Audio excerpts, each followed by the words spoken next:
ಓಂ ಶಾಂತಿ. ಇಂದಿನ ದಿನಾಂಕ 27/8/2026. ಪ್ರಾರ್ಥ ಮುರಳಿ ಬಾಪ್ ದಾದಾ ಮಧುಬನ.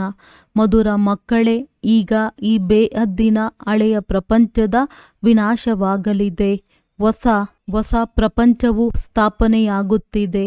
ಆದ್ದರಿಂದ ಹೊಸ ಪ್ರಪಂಚದಲ್ಲಿ ಹೋಗುವುದಕ್ಕಾಗಿ ಪವಿತ್ರರಾಗಿ.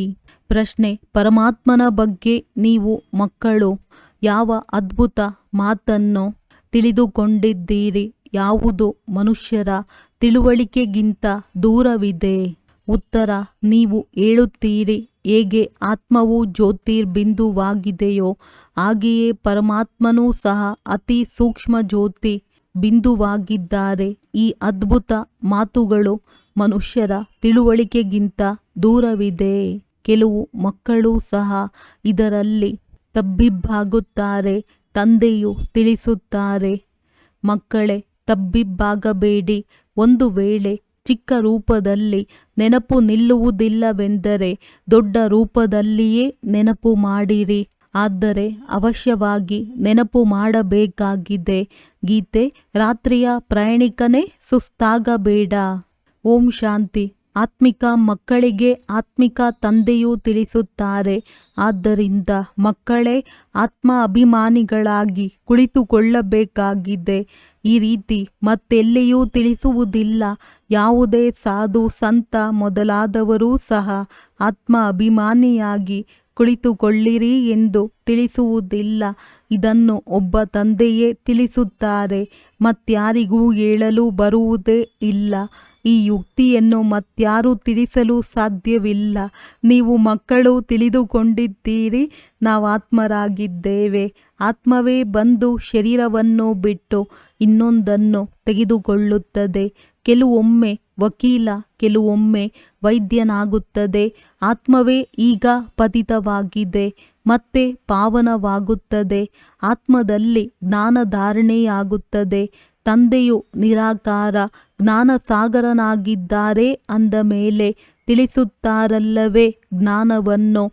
ಪತಿತ ಪಾವನನಾಗಿದ್ದಾರೆ, ಆದ್ದರಿಂದ ಅವಶ್ಯವಾಗಿ ಬಂದು ಪಾವನರನ್ನಾಗಿ ಮಾಡುತ್ತಾರೆ. ಅವರು ಪಾರಲೌಕಿಕ ಪರಮಪಿತ ಪರಮಾತ್ಮನಾಗಿದ್ದಾರೆ. ತಿಳಿಸುತ್ತಾರೆ, ನಾನು ನಿಮ್ಮ ಪಾರಲೌಕಿಕ ತಂದೆಯಾಗಿದ್ದೇನೆ, ಜ್ಞಾನಸಾಗರನಾಗಿದ್ದೇನೆ. ನನಗೆ ನನ್ನದೇ ಆದ ಶರೀರವಿಲ್ಲ. ಇದೆಲ್ಲ ಜ್ಞಾನವನ್ನು ನೀವಾತ್ಮರು ಧಾರಣೆ ಮಾಡಿಕೊಳ್ಳುತ್ತೀರಿ ಅಂದಾಗ ನೀವು ಆತ್ಮ ಅಭಿಮಾನಿಗಳಾಗಬೇಕಾಗಿದೆ. ದೇಹಾಭಿಮಾನವನ್ನು ಇಟ್ಟುಕೊಳ್ಳಬಾರದು. ಕೇಳುವವರು ಮತ್ತು ಹೇಳುವವರು ಇಬ್ಬರೂ ದೇಹಾಭಿಮಾನಿಯಾಗಿರುವ ಸ್ಥಳವು ಮತ್ತೆಲ್ಲಿಯೂ ಇರುವುದಿಲ್ಲ. ತಂದೆಯಂತೂ ನಿರಾಕಾರನಾಗಿದ್ದಾರೆ. ಅವರು ಬಂದು ನಿಮಗೆ ರಾಜಯೋಗವನ್ನು ಕಲಿಸುತ್ತಾರೆ. ಉಳಿದೆಲ್ಲ ಮನುಷ್ಯರು ದೇಹಾಭಿಮಾನಿಗಳಾಗಿದ್ದಾರೆ. ಬಲೆ, ಈ ಲಕ್ಷ್ಮೀ ನಾರಾಯಣರು ಆತ್ಮ ಅಭಿಮಾನಿಯಾಗಿದ್ದರು ಎಂದು ಹೇಳುತ್ತಾರೆ. ಆದರೂ ಸಹ ದೇಹಾಭಿಮಾನವಂತೂ ಇರುತ್ತದೆ ಎಲ್ಲವೇ. ಈ ಜ್ಞಾನವನ್ನು ಪರಮಪಿತ ಪರಮಾತ್ಮನೇ ಬಂದು ಕೊಡುತ್ತಾರೆ. ಆತ್ಮವು ಧಾರಣೆ ಮಾಡಿಕೊಳ್ಳುತ್ತದೆ. ಆತ್ಮಕ್ಕೆ ಪತಿತನಿಂದ ಪಾವನರಾಗುವ ಯುಕ್ತಿಯನ್ನು ತಿಳಿಸುತ್ತಾರೆ. ಈಗ ಇಡೀ ಪ್ರಪಂಚದ ಅವನತಿಯಾಗಿದೆ. ಪುನಃ ಉನ್ನತಿ ಮಾಡಲು ಬರುತ್ತಾರೆ. ಇದನ್ನು ನೀವು ಮಕ್ಕಳು ತಿಳಿದುಕೊಂಡಿದ್ದೀರಿ. ಅವನತಿ ಎಂದರೆ ವಿನಾಶ, ಉನ್ನತಿ ಎಂದರೆ ಸ್ಥಾಪನೆ. ಸ್ಥಾಪನೆ ಮತ್ತು ವಿನಾಶ. ಯಾವುದರ ಸ್ಥಾಪನೆ? ಹೊಸ ಪ್ರಪಂಚದ ಸ್ಥಾಪನೆ, ಸ್ವರ್ಗದ ಸ್ಥಾಪನೆ. ಮತ್ತೆ ಹಳೆಯ ಪ್ರಪಂಚ, ನರಕದ ವಿನಾಶ. ಸ್ಥಾಪನೆ ಮತ್ತು ವಿನಾಶ. ಕಲಿಯುಗವು ಹಳೆಯ ಪ್ರಪಂಚವಾಗಿದೆ. ಇದರ ವಿನಾಶವು ಖಂಡಿತ ಆಗಬೇಕಾಗಿದೆ. ವಿನಾಶದ ಚಿಹ್ನೆಯೂ ಈ ಮಹಾಭಾರತ ಯುದ್ಧವಾಗಿದೆ.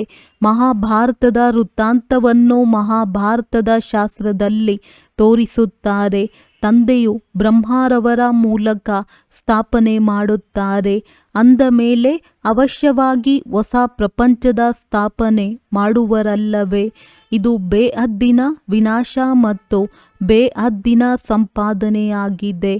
ತಂದೆಯೇ ಮಕ್ಕಳಿಗಾಗಿ ಹೊಸ ಮನೆಯನ್ನು ಕಟ್ಟಿಸುತ್ತಾರೆ, ಮತ್ತೆ ಹಳೆಯದನ್ನು ಸಮಾಪ್ತಿ ಮಾಡಿಸುತ್ತಾರೆ.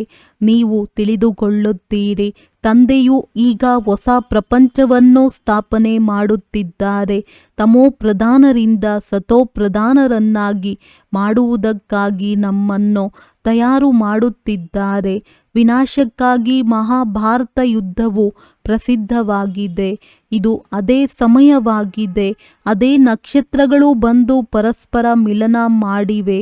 ಯಾವುದು ಮಹಾಭಾರತದ ಸಮಯದಲ್ಲಿ ಇತ್ತು, ಈ ಏಣಿಯಲ್ಲಿಯೂ ಬರೆಯಲಾಗಿದೆ. ಭಾರತದ ಉತ್ಥಾನ ಮತ್ತು ಪತನದ ಅದ್ಭುತ ಕಥೆಯೆಂದು ಈ ಸಮಯದಲ್ಲಿ ಕಲ್ಪ ಎಂಬ ಹೆಸರು ಬರಬೇಕಾಗಿದೆ. ಆದಿಯಿಂದ ಅಂತ್ಯದವರೆಗೆ ಮನುಷ್ಯರು 84 ಜನ್ಮಗಳನ್ನು ತೆಗೆದುಕೊಳ್ಳುತ್ತಾರೆ. ಇದು ಸಹ ನಿಮ್ಮ ಬುದ್ಧಿಯಲ್ಲಿದೆ. ಮನುಷ್ಯರ ಬುದ್ಧಿಗೆ ಒಮ್ಮೆಲೆ ಗಾಡ್ರೇಜ್ ಬೀಗವೂ ಹಾಕಲ್ಪಟ್ಟಿದೆ.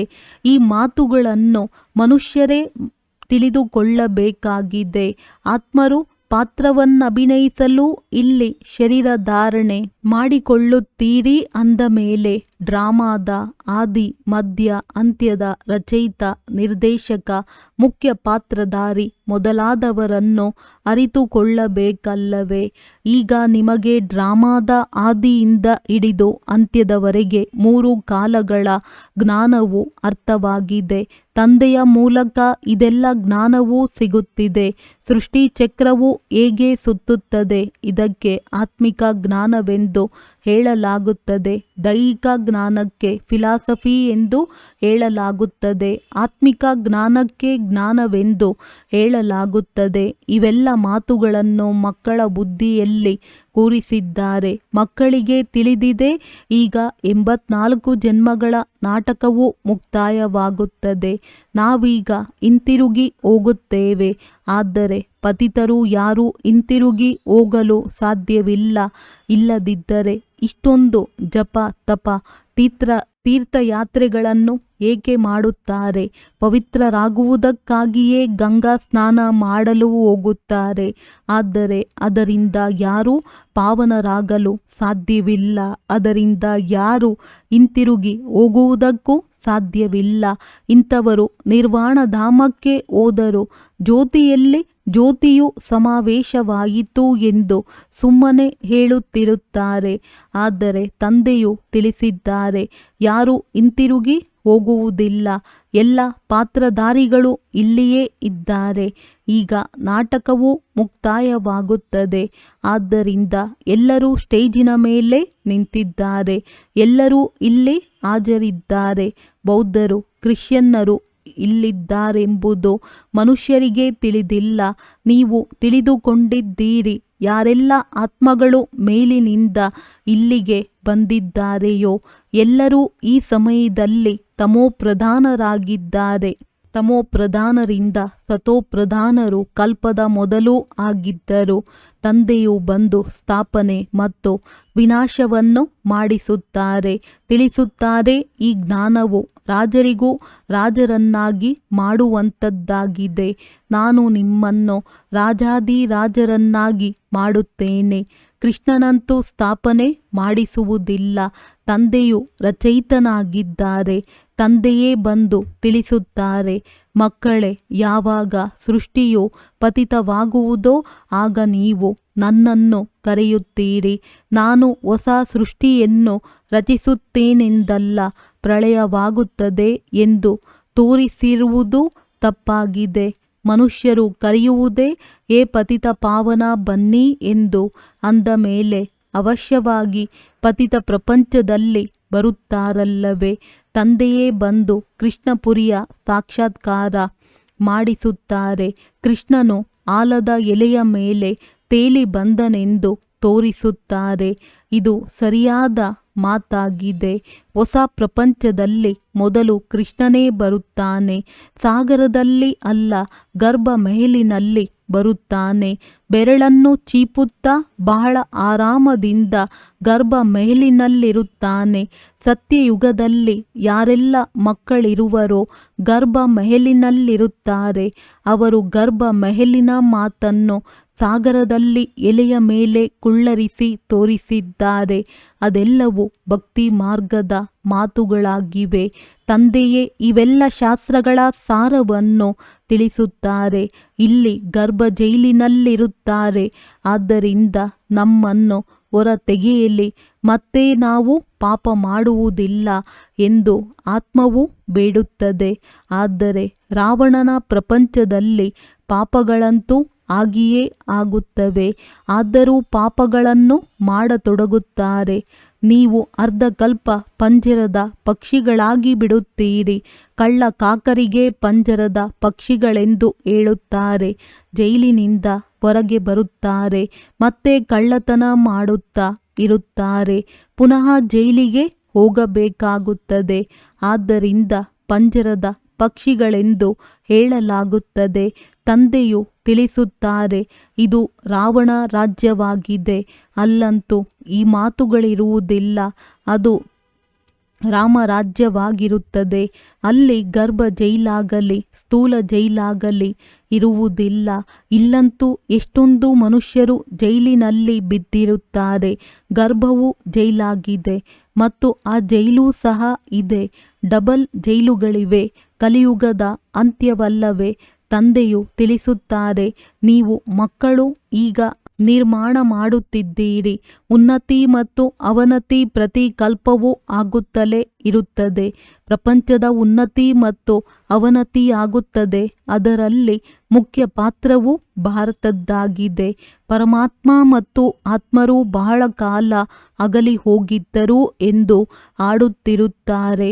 ಅದಕ್ಕೂ ಲೆಕ್ಕವೂ ಬೇಕಲ್ಲವೇ? ಯಾವ ಆತ್ಮರು ಬಹಳ ಕಾಲದಿಂದ ಅಗಲಿ ಹೋಗಿದ್ದರೋ ಮೊಟ್ಟ ಮೊದಲು ದೇವಿ ದೇವತಾ ಧರ್ಮದ ಆತ್ಮರು ಪಾತ್ರವನ್ನಭಿನಯಿಸಲು ಬರುತ್ತಾರೆ. ಈಗ ಆ ದೇವತೆಗಳಿಲ್ಲ. ಅವರು ರಾಜ್ಯ ಮಾಡಿ ಹೋಗುತ್ತಾರೆ. ಅವರ ಸಾಕ್ಷಿಯಾಗಿ ಚಿತ್ರಗಳಿರುತ್ತವೆ. ರಾಜ್ಯವಂತೂ ಸಮಾಪ್ತಿಯಾಯಿತು. ಸ್ವರ್ಗವೇ ಸಮಾಪ್ತಿಯಾಗುತ್ತದೆ. ನಂತರ ನರಕವಾಗುತ್ತದೆ. ಮತ್ತೆ ನರಕವು ಸಮಾಪ್ತಿಯಾಗಿ ಸ್ವರ್ಗವಾಗುತ್ತದೆ. ಅಂದಾಗ ಹೊಸ ಪ್ರಪಂಚದ ಸ್ಥಾಪನೆ, ಹಳೆಯದರ ವಿನಾಶವಾಗುತ್ತದೆ. ಸ್ಥಾಪನೆಗಾಗಿ ಮಕ್ಕಳು ಬೇಕಲ್ಲವೇ? ಇರುವವರು ನೀವೇ ಆಗಿದ್ದೀರಿ. ಮೊದಲು ನೀವೇ ದೈವಿ ಗುಣವಂತ ದೇವತೆಗಳಾಗಬೇಕಾಗಿದೆ. ಮನುಷ್ಯರಿಂದ ದೇವತೆಗಳನ್ನಾಗಿ ಮಾಡಿದ್ದರು ಎಂಬುದು ಗಾಯನವಿದೆ. ಮನುಷ್ಯರು ಪತಿತರಾಗಿದ್ದಾರಲ್ಲವೇ?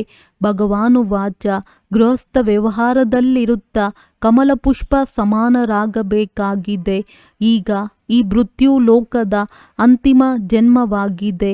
ಇದರಲ್ಲಿ ಪವಿತ್ರರಾಗಬೇಕಾಗಿದೆ. ಇದನ್ನು ಬಹಳ ಚೆನ್ನಾಗಿ ತಿಳಿಸಬೇಕು. ನಾವು ಈ ಮೃತ್ಯು ಲೋಕದ ಅಂತಿಮ ಜನ್ಮ ಪವಿತ್ರರಾಗಿರುತ್ತೇವೆ. ತಂದೆಯು ತಿಳಿಸುತ್ತಾರೆ, ವಿಕಾರಗಳ ಮೇಲೆ ಜಯ ಗಳಿಸಿದರೆ ನೀವು ವಿಶ್ವದ ಮಾಲೀಕರಾಗುವಿರಿ. ಮಕ್ಕಳೂ ಸಹ ಕೇಳಿ ಮತ್ತೆ ಅನ್ಯರಿಗೆ ತಿಳಿಸುತ್ತೀರಿ. ಈ ಹಳೆಯ ಪ್ರಪಂಚದ ವಿನಾಶವು ಸನ್ಮುಖದಲ್ಲಿ ನಿಂತಿದೆ. ಇದು ಅದೇ ಮಹಾಭಾರತ ಯುದ್ಧವಾಗಿದೆ. ಕಾಮ ಮಹಾಶತ್ರುವಾಗಿದೆ. ಆದ್ದರಿಂದ ಪ್ರತಿಜ್ಞೆ ಮಾಡಿರಿ. ಈಗ ನೀವು ತಿಳಿದುಕೊಂಡಿದ್ದೀರಿ, ನಾವು ಪವಿತ್ರರಾಗುತ್ತೇವೆ. ಈ ಹಳೆಯ ಪ್ರಪಂಚದ ವಿನಾಶವು ಅವಶ್ಯವಾಗಿ ಆಗಲಿದೆ. ಅದಕ್ಕೆ ಮೊದಲೇ ಪವಿತ್ರರಾಗಬೇಕಾಗಿದೆ. ವಿನಾಶವಾದರೆ ಮತ್ತೆ ಮಾತೆ ಕೇಳಬೇಡಿ. ಹಾಹಾಕಾರವಾಗಿ ಬಿಡುತ್ತದೆ. ಬಹಳ ಕಠಿಣ ಮೃತ್ಯುವಿರುತ್ತದೆ. ನೀವು ನೋಡುವುದಕ್ಕೂ ಸಾಧ್ಯವಿಲ್ಲ. ಹೇಗೆ ಯಾರಿಗಾದರೂ ಆಪರೇಷನ್ ಆಗುತ್ತದೆ ಎಂದರೆ ಅದನ್ನು ನಿರ್ಬಲರು ನೋಡಿ ತಡೆಯುವುದಿಲ್ಲ. ಮೂರ್ಛಿತರಾಗಿ ಬೀಳುತ್ತಾರೆ. ಆದ್ದರಿಂದ ವೈದ್ಯರು ಕುಟುಂಬದವರನ್ನು ಬರಲು ಬಿಡುವುದಿಲ್ಲ. ಈಗಂತೂ ಎಷ್ಟು ದೊಡ್ಡ ಆಪರೇಷನ್ ಆಗುವುದು. ಒಬ್ಬರು ಇನ್ನೊಬ್ಬರನ್ನು ಸಾಯಿಸುತ್ತಾ ಇರುತ್ತಾರೆ. ಇದು ಕೊಳಕು ಪ್ರಪಂಚ, ಮುಳ್ಳುಗಳ ಕಾಡಾಗಿದೆ. ಸತ್ಯಯುಗಕ್ಕೆ ಹೂದೋಟ, ಹೂವಿನ ಉದ್ಯಾನವನವೆಂದು ಹೇಳಲಾಗುತ್ತದೆ. ದೇವತೆಗಳು ಚೈತನ್ಯ ಹೂಗಳಲ್ಲವೇ? ಮನುಷ್ಯರಂತೂ ತಿಳಿದುಕೊಳ್ಳುತ್ತಾರೆ ಸ್ವರ್ಗದಲ್ಲಿ ಯಾವುದೋ ಹೂದೋಟವಿರುತ್ತದೆ ಎಂದು. ಏನನ್ನು ಕೇಳಿಸಿಕೊಳ್ಳುವರೋ ಅದನ್ನೇ ಹೇಳಿಬಿಡುತ್ತಾರೆ. ಭಗವಂತನ ಉದೋಟವೆಂದು ಹೇಳುತ್ತಾರಲ್ಲವೇ. ಧ್ಯಾನದಲ್ಲಿ ಹೋದಾಗಲೂ ಉದ್ಯಾನವನವನ್ನು ನೋಡುತ್ತಾರೆ. ಅಲ್ಲಾನು ಕೈಯಲ್ಲಿ ಹೂವು ಕೊಟ್ಟರು ಎಂದು ಹೇಳುತ್ತಾರೆ. ಬುದ್ಧಿಯಲ್ಲಿಯೇ ಅಲ್ಲಾನ ಉದೋಟವಿರುತ್ತದೆ. ಆದ್ದರಿಂದ ಅದರಂತೆಯೇ ಕಾಣುತ್ತದೆ. ಭಕ್ತಿ ಮಾರ್ಗದಲ್ಲಿ ಸಾಕ್ಷಾತ್ಕಾರಕ್ಕಾಗಿ ಭಕ್ತಿ ಮಾಡುತ್ತಾರೆ. ಸಾಕ್ಷಾತ್ಕಾರವಾಯಿತೆಂದರೆ ಭಗವಂತನು ಸರ್ವವ್ಯಾಪಿ ಎಂದು ಹೇಳಿಬಿಡುತ್ತಾರೆ. ಏನು ಕಳೆದು ಹೋಯಿತೋ ಅದು ಪುನಃ ಆಗುವುದು. ಮಕ್ಕಳು ಯಾವ ಉಡುಪಿನಲ್ಲಿ ಹೇಗೆ ಬಂದಿದ್ದೀರೋ ಅದೇ ಉಡುಪುಗಳಲ್ಲಿ ಕಲ್ಪದ ನಂತರವೂ ಬರುತ್ತೀರಿ. ಈ ನಾಟಕವನ್ನು ಕೆಲವರು ಬಹಳ ಚೆನ್ನಾಗಿ ತಿಳಿದುಕೊಳ್ಳುತ್ತಾರೆ. ತಂದೆಯ ಬಳಿ ಯಾರಾದರೂ ಬರುತ್ತಾರೆಂದರೆ ತಂದೆಯು ಕೇಳುತ್ತಾರೆ, ಮೊದಲು ಎಂದಾದರೂ ಬಂದಿದ್ದೀರಾ?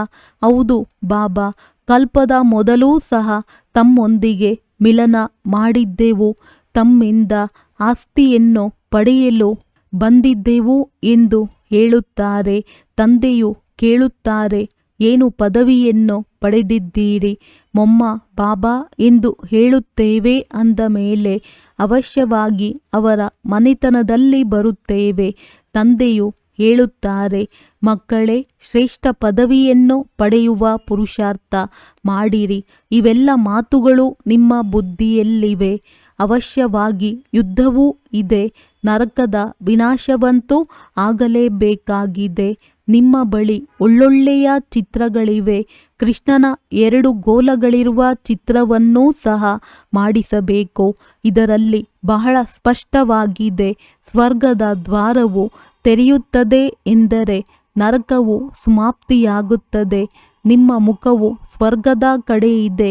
ಇದು ಬಹಳ ಅಕ್ಯುರೇಟ್ ಮಾತಾಗಿದೆ. ನೀವು ತಿಳಿದುಕೊಂಡಿದ್ದೀರಿ. ನಾವೀಗ ಮನೆಗೆ ಹೋಗಬೇಕಾಗಿದೆ. ಅಂದ ಮೇಲೆ ಮನೆಯನ್ನೇ ನೆನಪು ಮಾಡಬೇಕಾಗಿದೆ. ಹಳೆಯ ಪ್ರಪಂಚವನ್ನು ಮರೆಯಬೇಕಾಗುತ್ತದೆ. ಇದಕ್ಕೆ ಬೇಹದ್ದಿನ ವೈರಾಗ್ಯವೆಂದು ಹೇಳಲಾಗುತ್ತದೆ. ಹಳೆಯ ಪ್ರಪಂಚವನ್ನು ಬಿಟ್ಟು ನಾವು ತಂದೆಯ ಬಳಿ ಹೋಗುತ್ತೇವೆ. ನೆನಪಿನ ಯಾತ್ರೆಯಿಂದಲೇ ಹೋಗುತ್ತೇವೆ. ಮುಖ್ಯವಾದುದು ನೆನಪಿನ ಮಾತಾಗಿದೆ. ನೆನಪನ್ನಂತೂ ಎಲ್ಲರೂ ಮಾಡುತ್ತಾರಲ್ಲವೇ. ಈಗ ತಂದೆಯು ಯಥಾರ್ಥ ಮಾತನ್ನು ತಿಳಿಸುತ್ತಾರೆ. ನನ್ನನ್ನು ನೆನಪು ಮಾಡಿರಿ. ಇದು ಅವ್ಯಭಿಚಾರಿ ನೆನಪು, ಜೊತೆಗೆ ಅರ್ಥಸಹಿತವಾಗಿದೆ. ನೀವು ತಿಳಿದುಕೊಂಡಿದ್ದೀರಿ, ಶಿವ ತಂದೆಯೂ ಬಿಂದುವಾಗಿದ್ದಾರೆ. ತಮ್ಮನ್ನು ಆತ್ಮಬಿಂದುವೆಂದು ತಿಳಿಯಿರಿ. ತಂದೆಯನ್ನು ಬಿಂದುವೆಂದು ತಿಳಿದುಕೊಳ್ಳಿ. ಹೊಸ ಮಾತನ್ನು ನೋಡಿ ಬೇಗನೆ ಮರೆತು ಹೋಗುತ್ತಾರೆ. ತಮ್ಮನ್ನು ಆತ್ಮನೆಂದು ತಿಳಿದು ತಂದೆ ಮತ್ತು ತಮ್ಮ ಮನೆಯನ್ನು ನೆನಪು ಮಾಡಬೇಕಾಗಿದೆ. ಒಂದು ವೇಳೆ ಬಿಂದುವು ಚಿಕ್ಕದೆನಿಸುತ್ತದೆ ಎಂದರೆ ಮನೆಯಂತೂ ದೊಡ್ಡದಾಗಿದೆ ಅಲ್ಲವೇ. ಮನೆಯನ್ನು ನೆನಪು ಮಾಡಿರಿ. ತಂದೆಯೂ ಅಲ್ಲಿರುತ್ತಾರೆ. ಎಲ್ಲಿ ತಂದೆ ಇರುವರೋ ಅಲ್ಲಿಗೆ ನಾವು ಹೋಗುತ್ತೇವೆ. ಬಿಂದುವು ನೆನಪಿಗೆ ಬರುವುದಿಲ್ಲವೆಂದರೆ ಒಳ್ಳೆಯದು. ಮನೆಯಂತೂ ನೆನಪಿಗೆ ಬರುತ್ತದೆ ಎಲ್ಲವೇ. ಅದು ಶಾಂತಿಧಾಮ, ಮತ್ತೊಂದು ಸುಖಧಾಮವಾಗಿದೆ. ಇದು ದುಃಖಧಾಮವಾಗಿದೆ. ನೀವೀಗ ನಂಬರ್ವಾರ್ ಪುರುಷಾರ್ಥದ ಅನುಸಾರ ಓದುತ್ತಿದ್ದೀರಿ. ಮತ್ತೆ ಸುಖಧಾಮದಲ್ಲಿ ಬರುತ್ತೀರಿ. ತಂದೆಯ ಮಕ್ಕಳಾಗಿದ್ದೀರಿ. ಅಂದ ಮೇಲೆ ಅವಶ್ಯವಾಗಿ ಸ್ವರ್ಗದ ರಾಜ್ಯ ಭಾಗ್ಯವು ಬೇಕಲ್ಲವೇ. ಕಲ್ಪದ ಮೊದಲೂ ಸಹ ಶಿವ ತಂದೆಯು ಬಂದಿದ್ದರು. ಸ್ವರ್ಗದ ರಾಜ್ಯ ಭಾಗ್ಯವನ್ನು ನೀಡಿದ್ದರು. ನೀವು ಮರೆತು ಹೋಗಿದ್ದೀರಿ. ತಂದೆಯು ತಿಳಿಸುತ್ತಾರೆ, ನಿಮಗೆ ಆಸ್ತಿಯನ್ನು ಕೊಡಲು ನಾನೀಗ ಪುನಃ ಬಂದಿದ್ದೇನೆ. ಎಷ್ಟು ಬಾರಿ ನೀವು ರಾಜ್ಯವನ್ನು ತೆಗೆದುಕೊಂಡಿದ್ದೀರಿ ಮತ್ತು ಕಳೆದುಕೊಂಡಿದ್ದೀರಿ. ಲೆಕ್ಕವಿಲ್ಲದಷ್ಟು ಬಾರಿ ಆಸ್ತಿಯನ್ನು ಪಡೆದಿದ್ದೀರಿ. ಆದರೂ ಇಂತಹ ತಂದೆಯನ್ನು ಏಕೆ ಮರೆತು ಹೋಗುತ್ತೀರಿ? ಮಾಯೆಯ ಬಿರುಗಾಳಿಯಿಂದ ಬಹಳ ಯುದ್ಧವಾಗುತ್ತದೆ. ಆದ್ದರಿಂದ ನಾಟಕವನ್ನು ತೋರಿಸುತ್ತಾರೆ. ಮಾಯೆಯು ಒಂದು ಕಡೆ ಎಳೆಯುತ್ತದೆ, ಪ್ರಭು ಇನ್ನೊಂದು ಕಡೆ ಎಳೆಯುತ್ತಾರೆ. ಜ್ಞಾನದಲ್ಲಿ ವಿಘ್ನ ಬೀಳುವುದಿಲ್ಲ, ನೆನಪಿನಲ್ಲಿಯೇ ವಿಘ್ನವಾಗುತ್ತದೆ. ಇದರಲ್ಲಿಯೇ ಪರಿಶ್ರಮವಿದೆ. ಈಗ ತಂದೆಯು ತಿಳಿಸುತ್ತಾರೆ, ಮಹಾರಥಿಗಳಾಗಿರಿ. ಈ ಹಳೆಯ ಪ್ರಪಂಚಕ್ಕೆ ಬೆಂಕಿ ಬೀಳಲಿದೆ. ಈ ಯಜ್ಞದಲ್ಲಿ ಇಡೀ ಹಳೆಯ ಪ್ರಪಂಚವು ಸ್ವಾಹ ಆಗುವುದು. ಅಂದ ಮೇಲೆ ಮಹಾವೀರರಾಗಬೇಕಾಗಿದೆ. ನೀವು ಮಕ್ಕಳು ಅಟಲ ಅಖಂಡ ಅಡೋಲ ರಾಜ್ಯವನ್ನು ಪಡೆಯಬೇಕಾಗಿದೆ. ನಿಮ್ಮ ಬುದ್ಧಿಯೋಗವು ತಂದೆಯ ಜೊತೆ ಈ ರೀತಿ ಇರಲಿ. ಬಲೆ ಎಷ್ಟಾದರೂ ಬಿರುಗಾಳಿಗಳು ಬರಲಿ, ಮಾಯೆಯು ಏನೂ ಮಾಡಲು ಸಾಧ್ಯವಾಗಬಾರದು. ಇದು ನಿಮ್ಮ ಅಂತಿಮದ ಸ್ಥಿತಿಯಾಗಿದೆ. ಹೇಗೆ ವರ್ಗಾವಣೆಯಾಗುವಾಗ ಶಾಲೆಯಲ್ಲಿ ಅಂತಿಮದಲ್ಲಿ ಪರೀಕ್ಷೆ ಇರುತ್ತದೆ, ನಿಮ್ಮ ಮಾಲೆಯು ಅಂತಿಮದಲ್ಲಿ ಆಗುವುದು. ನಾವು ಈ ರೀತಿಯಾಗುತ್ತೇವೆ. ಇಂಥವರು ಈ ಪದವಿ ಪಡೆಯುವರು, ಇವರು ದಾಸಿಯಾಗುವರು. ಇದೆಲ್ಲವೂ ನಿಮಗೆ ಸಾಕ್ಷಾತ್ಕಾರವಾಗುವುದು. ಆ ಸಮಯದಲ್ಲಂತೂ ಏನೂ ಮಾಡಲು ಸಾಧ್ಯವಿಲ್ಲ. ಪಶ್ಚಾತ್ತಾಪ ಪಡಬೇಕಾಗುವುದು. ನಾನು ಏನು ಮಾಡಿಬಿಟ್ಟೆನೋ, ಶ್ರೀಮತದಂತೆ ಏಕೆ ನಡೆಯಲಿಲ್ಲ. ಆದರೆ ಆ ಸಮಯದಲ್ಲಿ ಏನು ಮಾಡಲು ಸಾಧ್ಯವಿಲ್ಲ. ಹೀಗೆ ಅನೇಕರು ಪಶ್ಚಾತ್ತಾಪ ಪಡುವರು. ಹೇಗೆ ಮನುಷ್ಯರು ಯಾರನ್ನಾದರೂ ಕೊಲೆ ಮಾಡಿ ನಂತರ ಪಶ್ಚಾತ್ತಾಪ ಪಡುತ್ತಾರೆ. ಆದರೆ ಕೊಲೆ ಆಗಿ ಹೋಯಿತೆಂದ ಮೇಲೆ ಮತ್ತೇನು ಮಾಡಲು ಸಾಧ್ಯ? ಆದ್ದರಿಂದ ತಂದೆಯು ತಿಳಿಸುತ್ತಾರೆ, ಹುಡುಗಾಟಿಕೆ ಮಾಡಬೇಡಿ, ತಮ್ಮ ಪುರುಷಾರ್ಥ ಮಾಡುತ್ತಾ ಇರಿ. ಒಳ್ಳೆಯದು. ಮಧುರಾತಿ ಮಧುರ ಅಗಲಿ ಹೋಗಿ ಮರಳಿ ಸಿಕ್ಕಿರುವ ಮಕ್ಕಳ ಪ್ರತಿ ಮಾತ್ಪಿತಾ ಬಾಪ್ ದಾದಾರವರ ನೆನಪು, ಪ್ರೀತಿ ಹಾಗೂ ಸುಪ್ರಭಾತ. ಆತ್ಮಿಕ ಮಕ್ಕಳಿಗೆ ಆತ್ಮಿಕ ತಂದೆಯ ನಮಸ್ತೆ. ಧಾರಣೆಗಾಗಿ ಮುಖ್ಯ ಸಾರ. 84 ಜನ್ಮಗಳ ನಾಟಕವು ಈಗ ಮುಕ್ತಾಯವಾಗುತ್ತದೆ. ಹಿಂತಿರುಗಿ ಮನೆಗೆ ಹೋಗಬೇಕಾಗಿದೆ. ಆದ್ದರಿಂದ ಆತ್ಮ ಅಭಿಮಾನಿಯಾಗಿದ್ದು ಪಾವನರಾಗಬೇಕಾಗಿದೆ. ದೇಹ ಅಭಿಮಾನವನ್ನು ಕಳೆಯಬೇಕಾಗಿದೆ. ಅರ್ಥಸಹಿತವಾಗಿ ತನ್ನನ್ನು ಆತ್ಮಬಿಂದುವೆಂದು ತಿಳಿದು ಬಿಂದು ತಂದೆಯ ಅವ್ಯಭಿಚಾರಿ ನೆನಪಿನಲ್ಲಿರಬೇಕಾಗಿದೆ. ಮಹಾವೀರರಾಗಿ ತಮ್ಮ ಸ್ಥಿತಿಯನ್ನು ಅಚಲ ಅಡೋಲವನ್ನಾಗಿ ಮಾಡಿಕೊಳ್ಳಬೇಕಾಗಿದೆ. ವರದಾನ: ವ್ಯರ್ಥದ ಲೀಕೇಜನ್ನು ಸಮಾಪ್ತಿಗೊಳಿಸಿ ಸಮರ್ಥರಾಗುವಂತಹ ಕಡಿಮೆ ಖರ್ಚಿನಲ್ಲಿ ಬಹಳ ಪ್ರಸಿದ್ಧರಾಗಿರಿ. ಸಂಗಮ ಯುಗದಲ್ಲಿ ಬಾಪ್ ದಾದಾರವರ ಮೂಲಕ ಯಾವುದೆಲ್ಲ ಖಜಾನೆಗಳು ಸಿಕ್ಕಿವೆ, ಆ ಎಲ್ಲ ಖಜಾನೆಗಳನ್ನು ವ್ಯರ್ಥದಲ್ಲಿ ಹೋಗುವುದರಿಂದ ಉಳಿತಾಯ ಮಾಡುತ್ತೀರೆಂದರೆ ಕಡಿಮೆ ಖರ್ಚಿನಲ್ಲಿ ಹೆಚ್ಚು ಪ್ರಸಿದ್ಧರಾಗುತ್ತೀರಿ. ವ್ಯರ್ಥದಿಂದ ಉಳಿತಾಯ ಮಾಡುವುದು ಎಂದರೆ ಸಮರ್ಥರಾಗುವುದು. ಎಲ್ಲಿ ಸಮರ್ಥತೆ ಇದೆ ಅಲ್ಲಿ ವ್ಯರ್ಥವಾಗಿ ಹೋಗಲು ಸಾಧ್ಯವೇ ಇಲ್ಲ. ಒಂದು ವೇಳೆ ವ್ಯರ್ಥದ ಲೀಕೇಜ್ ಇದೆ ಎಂದರೆ ಎಷ್ಟಾದರೂ ಪುರುಷಾರ್ಥ ಮಾಡಿರಿ, ಪರಿಶ್ರಮ ಪಡಬಹುದು, ಆದರೆ ಶಕ್ತಿಶಾಲಿ ಆಗಲು ಸಾಧ್ಯವಿಲ್ಲ. ಆದ್ದರಿಂದ ಲೀಕೇಜನ್ನು ಪರಿಶೀಲನೆ ಮಾಡುತ್ತಾ ಸಮಾಪ್ತಿ ಮಾಡುತ್ತೀರೆಂದರೆ ವ್ಯರ್ಥದಿಂದ ಸಮರ್ಥರೂ ಆಗಿಬಿಡುತ್ತೀರಿ. ಸ್ಲೋಗನ್: ಪ್ರವೃತ್ತಿಯಲ್ಲಿರುತ್ತಾ ಸಂಪೂರ್ಣ ಪವಿತ್ರರಾಗುವುದೇ ಯೋಗಿ ಅಥವಾ ಜ್ಞಾನಿ ಆತ್ಮನ ಚಾಲೆಂಜ್ ಆಗಿದೆ. ಅವ್ಯಕ್ತ ಸೂಚನೆಗಳು: ಅಪವಿತ್ರತೆಯ ಬೀಜವನ್ನು ಸಮಾಪ್ತಿ ಮಾಡಿ ಸಂಪೂರ್ಣ ಸ್ವಚ್ಛ ಆಗಿರಿ. ಪರಮಾತ್ಮನ ಜ್ಞಾನದ ನವೀನತೆ ಪವಿತ್ರತೆಯಾಗಿದೆ. ನಶೆಯಿಂದ ಏಳುತ್ತೀರಿ ಅಲ್ಲವೇ? ಬೆಂಕಿ ಹತ್ತಿ ಒಟ್ಟಿಗೆ ಇದ್ದರೂ ಬೆಂಕಿ ಹೊತ್ತುಕೊಳ್ಳುವುದಿಲ್ಲ. ತಾವು ಭಾಷಣಗಳಲ್ಲಿ ಹೇಳುತ್ತೀರಿ, ಪವಿತ್ರತೆ ಇಲ್ಲದೆ ಯೋಗಿ ಆತ್ಮ ಜ್ಞಾನಿ ಆತ್ಮ ಆಗಲು ಸಾಧ್ಯವಿಲ್ಲ. ಈ ಚಾಲೆಂಜನ್ನು ಈಗ ಪ್ರಾಕ್ಟಿಕಲ್ ರೂಪದಲ್ಲಿ ತೆಗೆದುಕೊಂಡು ಬನ್ನಿ. ಒಳ್ಳೆಯದು. ಓಂ ಶಾಂತಿ.